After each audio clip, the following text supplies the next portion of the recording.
Hola, mi nombre es Aide Perullero y yo les voy a hablar de cuasisometrías e invariantes. ¿Cómo podemos estudiar grupos? ¿Es posible clasificarlos hasta isomorfismos? ¿Qué objeto geométrico le podemos asociar a un grupo para estudiarlo? ¿Cuál métrica en un grupo es mejor? Durante esta plática vamos a responder algunas de estas preguntas y algunas otras. Para eso vamos a introducir algunos conceptos y vamos a empezar con grupos y generadores. Si tenemos que G es un grupo y es en subconjunto, el subgrupo generado por S en G va a ser el subgrupo más pequeño de G que contiene a S y lo vamos a denotar de esta forma. Decimos que S genera G si el subgrupo generado por S coincide con G. Un grupo se dice que es finitamente generado si contiene un subconjunto finito que lo genera. Algunos ejemplos de estos grupos serían, por ejemplo, G genera al mismo G. El grupo trivial es generado por el conjunto vacío. A Z lo podemos generar con el 1 o también con el conjunto 2 y 3. Z cuadrada también lo podemos generar de esta forma, con estos dos elementos. Grupos libres. Si tenemos que F es un grupo y nos tomamos a S un subconjunto de F, vamos a decir que F es libremente generado por S si satisface la siguiente propiedad universal, que para todo grupo G y para toda función phi que vaya de S a G, existe un único homomorfismo phi barra de F a G que extiende a phi, de tal forma que este diagrama consta. Decimos que un grupo es libre si contiene un conjunto libre de generadores. Por ejemplo, se puede ver que Z es libremente generado por 1, pero no lo es por el conjunto 2 y 3. El grupo trivial es generado libremente por el conjunto vacío y Z2 no es libre. Si nos tomamos a N en los naturales y denotamos por S a un conjunto finito de elementos donde todos estos elementos son diferentes, vamos a denotar por Fn al grupo libre generado por S y vamos a llamar a Fn el grupo libre de rango n. Ahora, si tenemos de nuevo G un grupo y es un subconjunto de G, el subgrupo normal de G generado por S va a ser el subgrupo normal más pequeño de G que contiene a S. Y lo vamos a denotar de forma muy similar, pero aquí con un triangulito.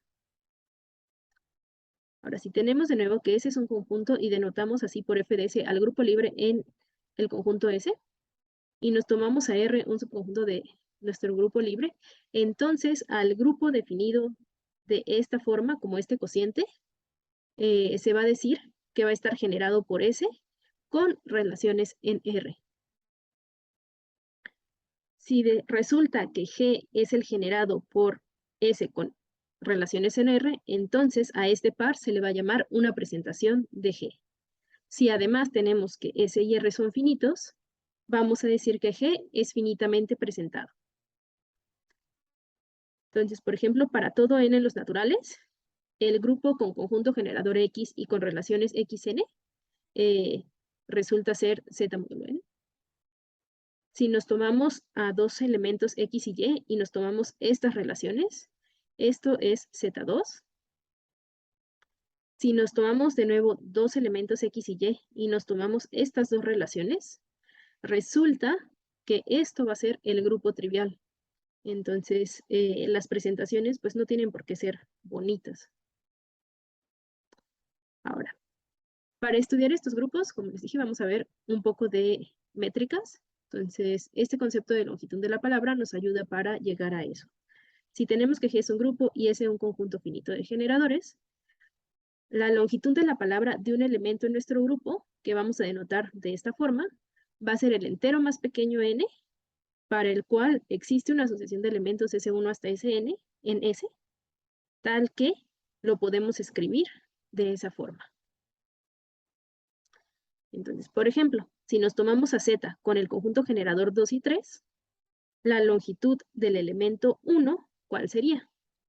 Pues bueno, si empezamos aquí en el 0, podemos ver que si nos tomamos el generador 3 y después nos tomamos a un generador 2, vamos a llegar al 1. Entonces, la longitud del elemento 1 resulta que es 2. De nuevo, ahora, si tenemos que un grupo y es un conjunto finito de generadores, la métrica de la palabra ds se va a definir como la longitud de este elemento, gamma 1 inversa, gamma 2. Entonces, de nuevo, por ejemplo, si nos tomamos a z con conjunto generador 1, la métrica de la palabra la podríamos definir como la métrica usual. Pero si consideramos ahora otro conjunto generador, por ejemplo, al mismo z, podríamos ver que la distancia entre cualesquiera dos elementos resulta ser 1. Si nos tomamos de nuevo a z, pero ahora con conjunto generador 2 y 3, con esta métrica, la distancia entre los elementos 1 y 4, ¿cuál sería? Pues bueno, podemos ver que existe un generador que nos está llevando del 1 al 4. Entonces la distancia entre el 1 y el 4 resulta ser 1. Con esto, ¿qué podemos ver? Que dependiendo de nuestro conjunto generador, pues nuestra métrica o nuestra distancia entre los elementos va variando. Entonces, esto de que con la métrica que le estemos asignando va variando, pues aparentemente no es muy bonito, pero pues para eso vamos a estudiar ahorita este otro concepto, cuasi isometrías. Para eso recordemos antes algunos conceptos. Si tenemos, bueno, un espacio métrico va a ser un par XT que consiste de un conjunto X y una función D que va de X cruz X a R, tal que satisface las siguientes condiciones. Que para todo X y Y, la distancia entre X y Y es igual a 0, si solo si, X es igual a Y. Que para todo X y Y, la distancia entre X y Y es igual a la distancia entre Y y X. Y que para todo X, Y y Z se satisface la desigualdad del triángulo. Si tenemos que f es una función entre dos espacios métricos, x con su distancia y y con su distancia, decimos que f es un encaje isométrico si para todo x y y se cumple que la distancia entre f de x y f de y es igual a la distancia en x, pero ahora entre x y y, es decir, que nos respete distancias.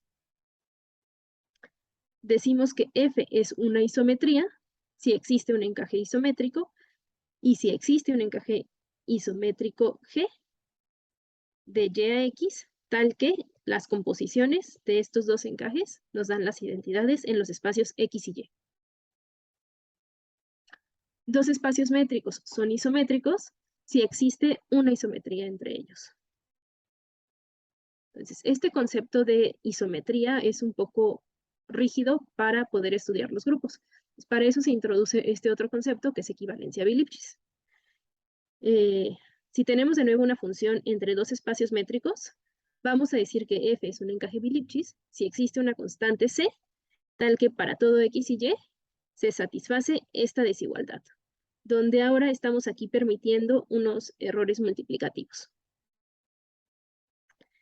Decimos que f es una equivalencia bi-Lipschitz si existe un encaje bi-Lipschitz g de y a x, tal que, de nuevo, las composiciones me dan las identidades en los espacios correspondientes.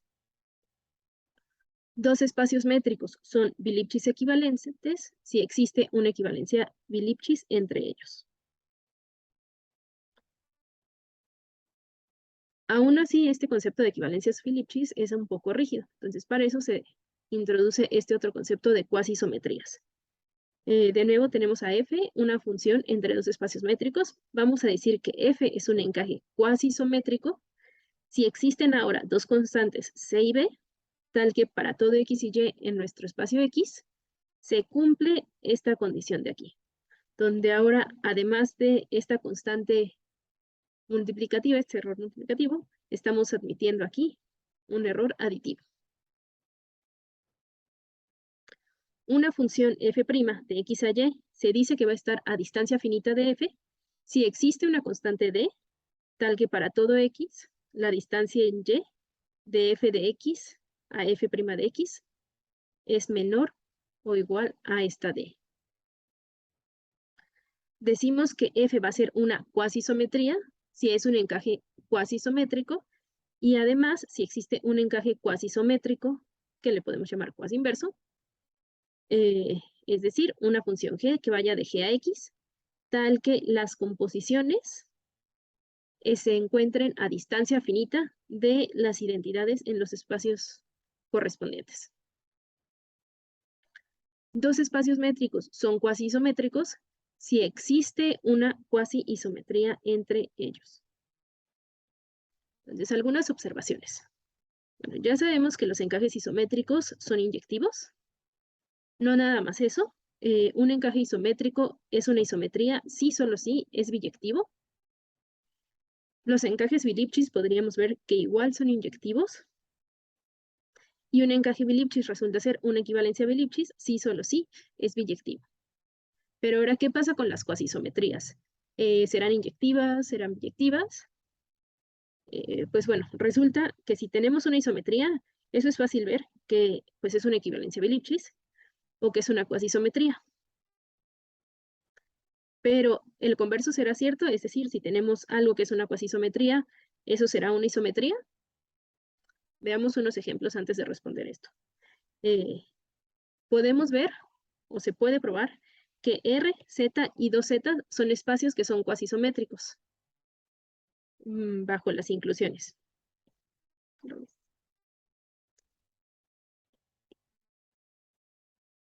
También R y Z2 resultan ser cuasiisométricos, algo que no mencioné ahorita. Este concepto de cuasiisometría se podría pensar como estar viendo los objetos desde muy lejos y que estos se parezcan. Entonces, por ejemplo, si miráramos a R2 y a Z2 desde muy lejos, podríamos ver que estos espacios pues se parecen. Con esto, lo que podemos darnos cuenta es que las cuasiisometrías no tienen por qué ser inyectivas o sobreyectivas. No tienen por qué ser continuas. No tienen por qué estar a distancia finita o no están a distancia finita de isometrías. Entonces, es decir, si tenemos una cuasiisometría, eso no tiene por qué ser una isometría. Y además, las cuasiisometrías no preservan dimensión localmente. Unos ejemplos más. Cualquier espacio métrico de diámetro finito podríamos ver que es cuasiisométrico a un punto. El espacio métrico Z no es cuasiisométrico a un espacio de diámetro finito.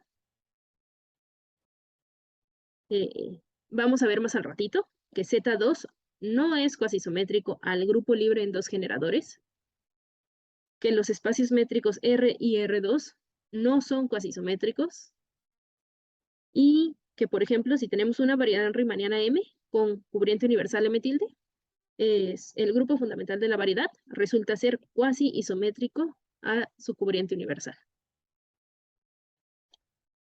Entonces, habíamos visto que, por ejemplo, si teníamos dos conjuntos diferentes de generadores, estos nos estaban dando en principio distancias distintas entre los elementos, ¿no?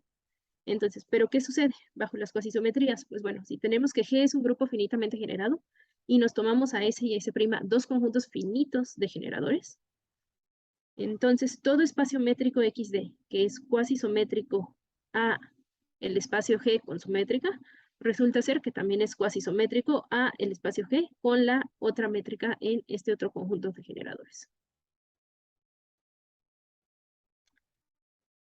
Si tenemos que G es un grupo finitamente generado, el grupo G es cuasiisométrico al espacio métrico X, si para algún conjunto finito de generadores S de G, los espacios métricos G con su métrica y X con su métrica son cuasiisométricos. Y lo vamos a denotar por esta forma. G es cuasiisométrico a X. Entonces, dentro de mi plática les dije que les iba a hablar de invariantes cuasiisométricos. Entonces, pues vamos a ver algunos de estos. ¿O a qué me refiero con esto? Pues bueno, si tenemos que P es una propiedad de grupos finitamente generados,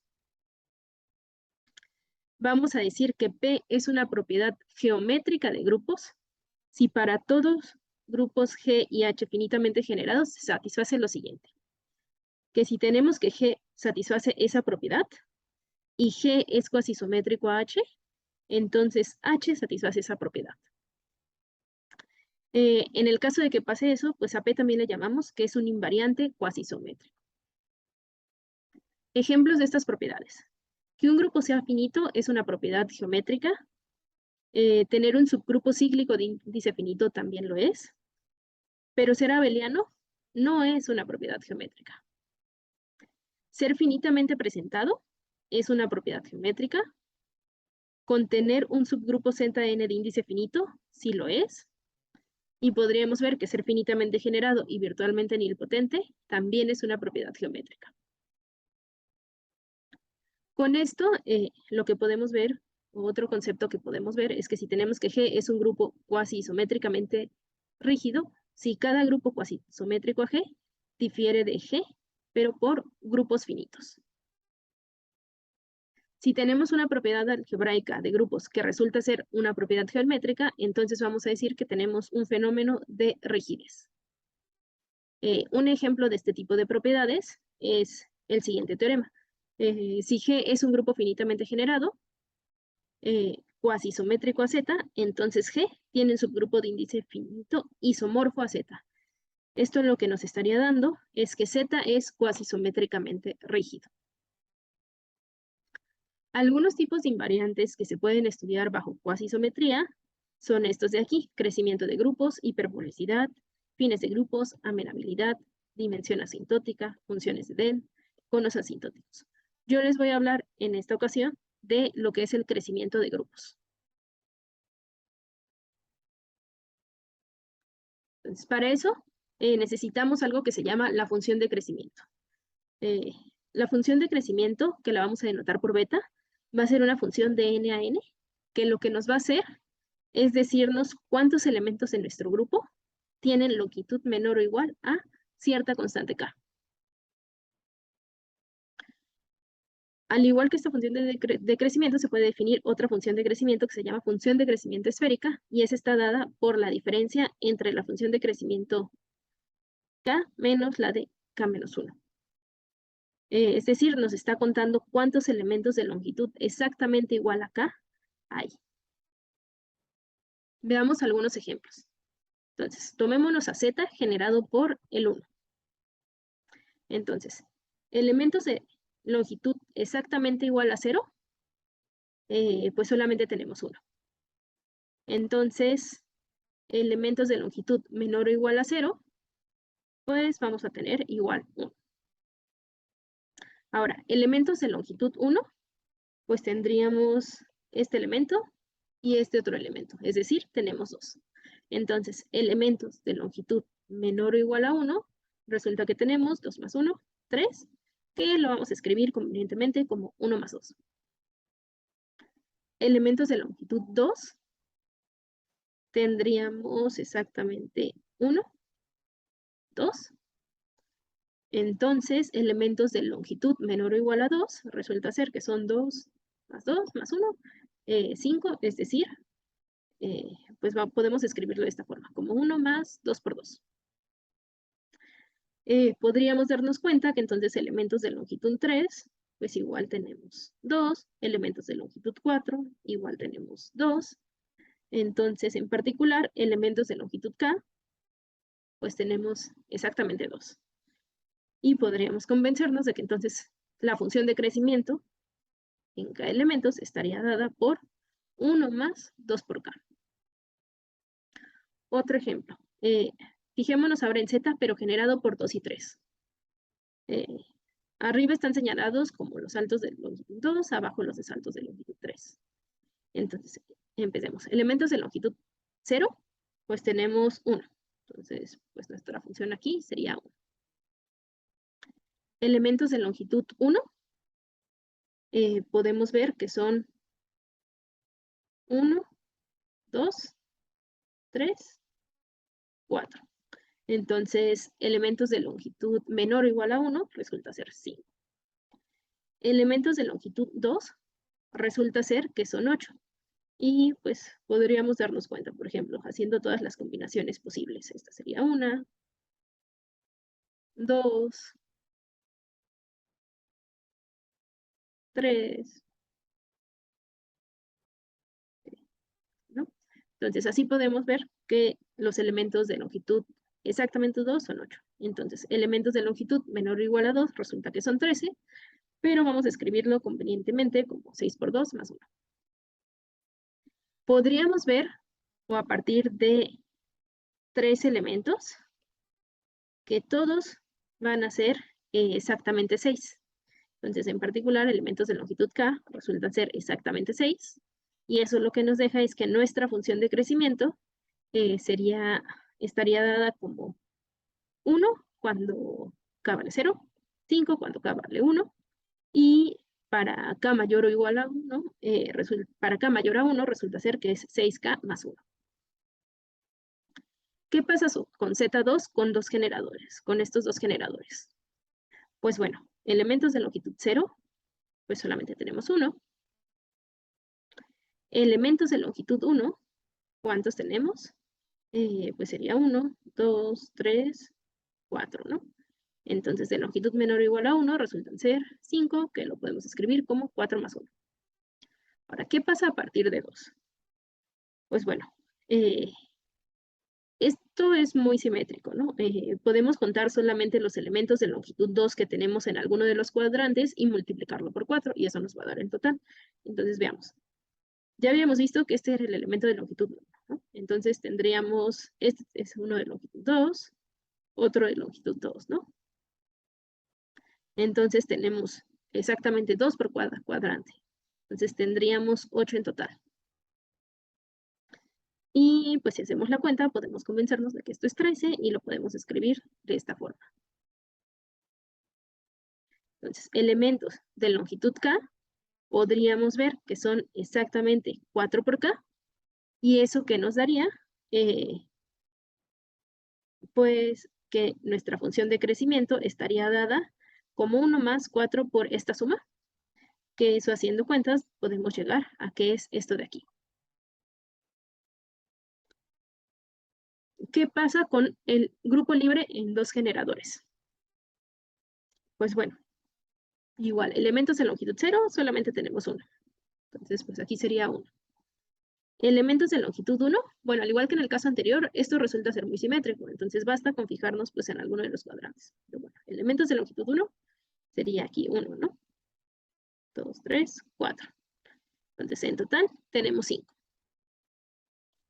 Elementos de longitud 2. Pues bueno, ya teníamos que este era de longitud 1, entonces tenemos 1, 2, 3. Y eso mismo se va a repetir acá. Entonces, en total tendríamos 4 por 3. Si hacemos la cuenta, podemos ver que esto es 17 y pues lo podemos escribir de esta forma. Entonces, en particular, tendríamos que elementos de longitud K van a ser 4 por 3 a la K menos 1, que pues al hacer ya la función de crecimiento, podríamos ver que es 1 más esta suma, que nos quedaría 1 más 2 por 3 a la K menos 1. Entonces, existe otro concepto que se llama función de crecimiento generalizada. ¿Qué es esto? Pues bueno, esta va a ser una función que es estrictamente creciente de R a R. Vamos a decir que si tenemos dos funciones de crecimiento generalizadas, entonces G cuasi domina a F y lo escribimos con este simbolito de aquí. Si existen dos constantes B y C, tales que para todo R se cumple que nuestra función evaluada en R es menor o igual a esto de aquí. Dos funciones de crecimiento generalizadas se dice que son cuasi equivalentes si tenemos que G cuasi domina F y que F cuasi domina F. Y en ese caso lo vamos a denotar como F simbolito G. Ejemplos de estas funciones de crecimiento generalizadas, pues bueno, si nos tomamos a A una constante positiva y tomamos esta función que X lo mando a X a la A, esto resulta ser una función de crecimiento generalizada. Podemos convencernos de que esto es estrictamente creciente. Las funciones exponenciales también son ejemplos de funciones de crecimiento generalizadas. Nos tomamos a en R mayor a 1 y pues a X lo mandamos a la X. Esto es una función de crecimiento generalizada. Si nos tomamos ahora a G, un grupo finitamente generado, y a S en su conjunto generador finito, entonces esta función de aquí, que acá lo mando a la función como de crecimiento, pero aquí techo, esta resulta ser una función de crecimiento generalizada asociada a la función de crecimiento que ya habíamos visto. Entonces, si nos tomamos a G y a H, dos grupos finitamente generados, y nos tomamos dos subconjuntos S y T finitos de generadores de G y H, si existe un encaje cuasi isométrico de G a H, entonces sus funciones de crecimiento están relacionadas de esta forma. La función de crecimiento de H está cuasi dominando a la función de crecimiento de G. En particular, si tenemos que H y G son cuasi isométricos, entonces las funciones de crecimiento de estos grupos resultan ser cuasi equivalentes. Con esto lo que podemos hacer es definir el tipo de crecimiento de un grupo. Y eso va a ser la clase de cuasi equivalencia de todas las funciones de crecimiento G con respecto a sus conjuntos generadores finitos. Entonces vamos a decir que un grupo G tiene crecimiento polinomial si para un conjunto generador finito, y entonces para todos, existe una constante A, tal que la función de crecimiento está siendo cuasi dominada por la función de crecimiento esta de aquí, la de un polinomio. Decimos que G es de crecimiento exponencial si tiene el tipo de crecimiento de el mapeo exponencial. Y vamos a decir que un grupo es de crecimiento intermedio si no es ni de crecimiento exponencial ni de crecimiento polinomial. Entonces, para los grupos para los que les habíamos calculado hace un momento sus funciones de crecimiento, podríamos ver que este grupo tiene crecimiento polinomial, que si cambiamos ahora de conjunto generador y nos tomamos el 2 y 3, pues esto igual es un polinomio. En el caso de Z2, pues resulta ser que igual es polinomial. Pero en el caso del grupo libre en dos generadores, pues este está siendo pues, dominado por una exponencial. Entonces, este tiene crecimiento exponencial. Pero aquí notemos algo más. Los primeros dos ejemplos es el mismo grupo Z, pero con conjuntos generadores diferentes. Y resulta ser que tienen ambos crecimiento polinomial. Y no nada más eso, sino que tienen crecimiento polinomial y son del mismo tipo, ¿no? Los dos son polinomios lineales. Entonces, ¿esto a qué nos lleva? Pues bueno, a que el tipo de crecimiento de grupos finitamente generados resulta ser un invariante cuasi isométrico. Es decir, grupos finitamente generados cuasi isométricos tienen el mismo tipo de crecimiento. Entonces, lo que les mencionaba, Zm resulta ser cuasi isométrico a Zn si solo si m es igual a n. Entonces, con eso podríamos ver que Z con cualquier conjunto que nos tomemos de generadores y Z2, pues no son cuasi isométricos, ¿no? Rm es cuasi isométrico a Rn si sucede lo mismo, que m sea igual a n. Y pues podríamos entonces ver que F2 no es cuasi isométrico a Z2. ¿Por qué? Porque este ya habíamos visto que tenía crecimiento polinomial y este crecimiento exponencial. Y otro ejemplo relacionado a variedades riemannianas es que el grupo fundamental de dos variedades riemannianas con cubierta universal isométrica resulta tener el mismo tipo de crecimiento. Entonces, el tipo de crecimiento exponencial también se puede clasificar, pero para eso vamos a definir esto de aquí.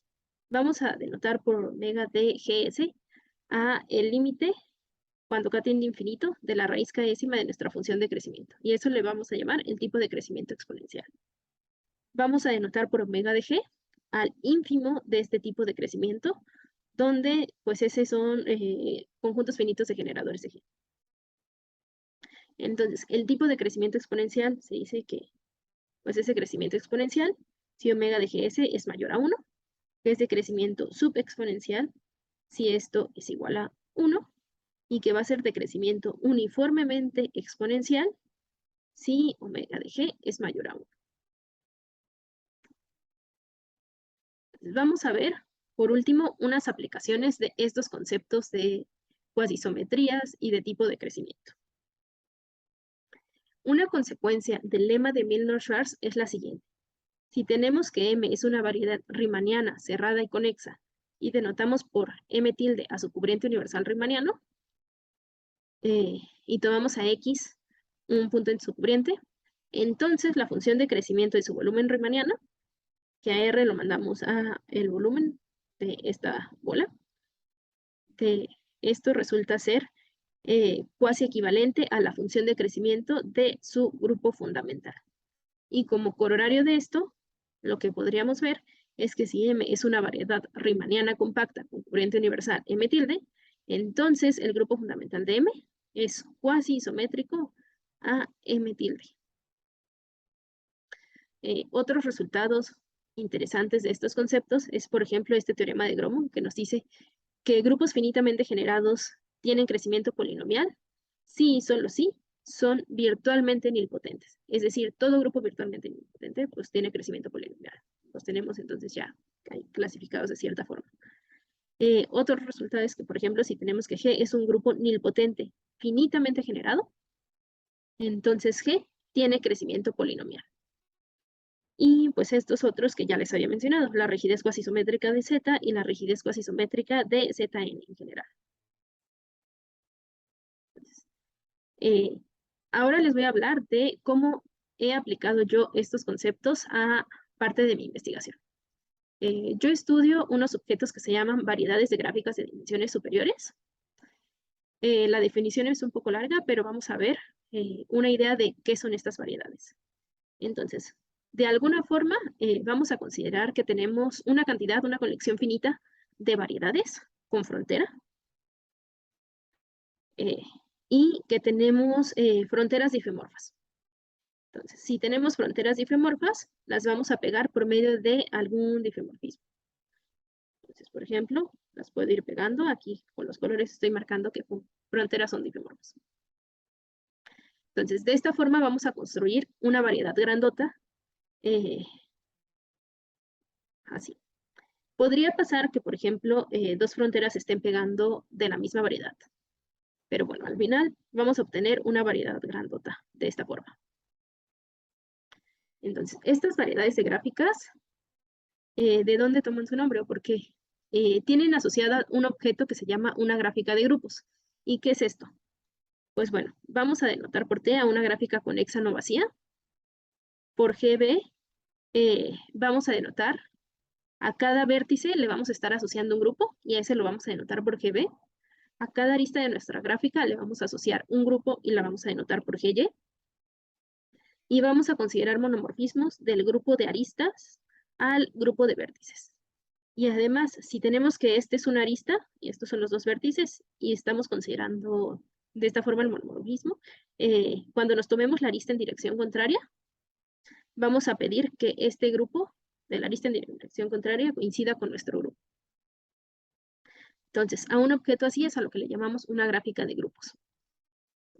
A estas variedades de gráficas les asocio una gráfica de grupos. ¿De qué forma?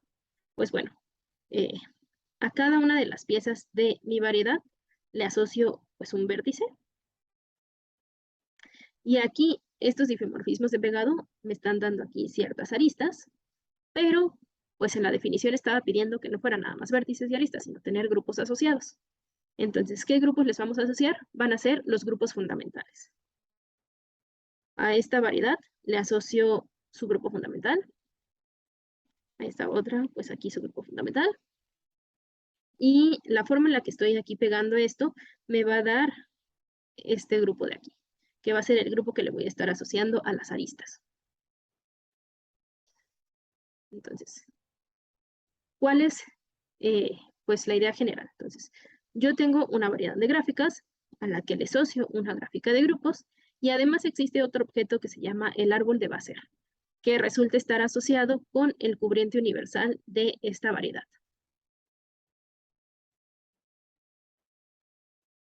Entonces, si tenemos una gráfica de grupos, en particular si tuviéramos solamente dos vértices P y Q con una arista T, Y entre ellos, entonces vamos a asociarles a cada vértice un grupo GP y GQ y a la arista un grupo GY, y pues que coincida con este grupo. Entonces, tenemos así dos monomorfismos de GY a GP y de GY a GQ.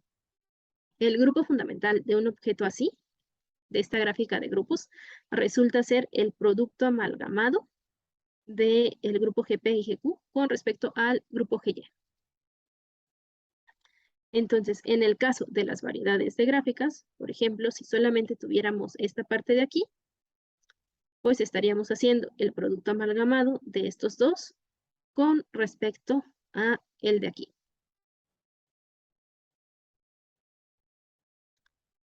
Entonces, un resultado de Pierre de Larp y de Michel nos dice que si tenemos A y B dos grupos finitamente generados y nos tomamos a C, un grupo dado como un subgrupo tanto de A y B, y además que satisfacen esta condición con respecto a sus índices, entonces el tipo de crecimiento del producto amalgamado de A y B con respecto a C, pues es mayor o igual a esto de aquí. Lo que nos diría es que este producto amalgamado es de crecimiento uniformemente exponencial. Entonces, con esto, como se podrán imaginar, resulta ser que estas variedades de gráficas de las que les estoy hablando resultan tener crecimiento uniformemente exponencial. La prueba se hace por inducción. Como les mencioné, si tuviéramos solamente pues, dos variedades, pues sería el producto amalgamado de los grupos fundamentales de dos piezas con respecto al de la pared que esté ahí en común. Entonces, pues esto tendría crecimiento uniformemente exponencial por el resultado anterior, y al ir haciendo los otros productos amalgamados de las demás piezas, pues podríamos convencernos de que nuestra variedad tiene crecimiento uniformemente exponencial. Otro ejemplo, otro resultado en el que ocupo estos conceptos de crecimiento es el siguiente. Pues bueno, si tenemos nuestra variedad de gráficas, y como les dije, el árbol debe ser asociado, entonces a cada vértice del árbol y a cada arista les asocio estos grupos GB y GA, que son los estabilizadores en el grupo fundamental de B y A. Entonces, si nos tomamos B, un vértice de nuestro árbol de base asociado, resulta ser que B es el único vértice que está siendo fijado por su estabilizador. Y la prueba, de nuevo, pues no es muy difícil. Si tenemos, suponemos que existe algún otro vértice B' que está siendo fijado por ese estabilizador, lo que pasaría es que entonces debería de existir alguna arista que sale de B, que también está siendo fijada por ese estabilizador. Y entonces, ¿qué pasaría? Que pues nuestro grupo de vértices debería estar contenido en nuestro grupo de aristas, pero resulta que este grupo de aristas tiene crecimiento polinomial y que este grupo de vértices tiene crecimiento exponencial. Entonces estaríamos teniendo que un grupo de crecimiento exponencial esté contenido en uno de crecimiento polinomial, y eso no es posible porque ya habíamos visto antes que el tipo de crecimiento era un invariante en las isometrías. Es decir, no puedo tener que uno de crecimiento exponencial esté contenido en uno de crecimiento polinomial. Y pues ya. Entonces, B es el único vértice que está siendo fijado por B. Pues bueno. Otro ejemplo que aparece o que en el que he ocupado estos conceptos de métricas de tipo de crecimiento es unas variedades que resulta que no admiten métricas de Einstein. Entonces, recordemos qué es esto de una métrica de Einstein. Si tenemos una métrica riemanniana, se dice que esta es de Einstein si su tensor de Ricci satisface esta condición de aquí, donde esta D es una constante. Entonces, pues bueno, resulta ser que en el caso de todas estas variedades de aquí, todas estas, su grupo fundamental tiene crecimiento exponencial. Este último es el caso de las variedades de gráficas de las que les estaba platicando hace un momento. Pero estas otras variedades que se forman de forma similar, como alguna, pues tienen alguna descomposición en ciertas piezas que satisfacen, pues ciertas, ya que tengan ciertas geometrías. Entonces, para estas variedades, el hecho de tener crecimiento exponencial y otra cosa que se llama colapso de métricas, resulta ser que nos da una obstrucción a tener métricas de Einstein. Los resultados que se obtuvieron pues, en este artículo pues van en este sentido. Si tenemos pues, alguna de estas variedades, para todas las anteriores, aquí nada más estoy enunciando el caso de las últimas variedades de gráficas. pues resulta ser que todas estas no admiten métricas de Einstein. Y la prueba para todas es muy similar. Se ocupa lo de crecimiento exponencial y se ocupa esto otro que les menciono de colapso de métricas o de estructuras polarizadas. Esto nos da pues una obstrucción a tener estas métricas de Einstein. Y pues bueno, eso sería todo de mi parte. Muchas gracias.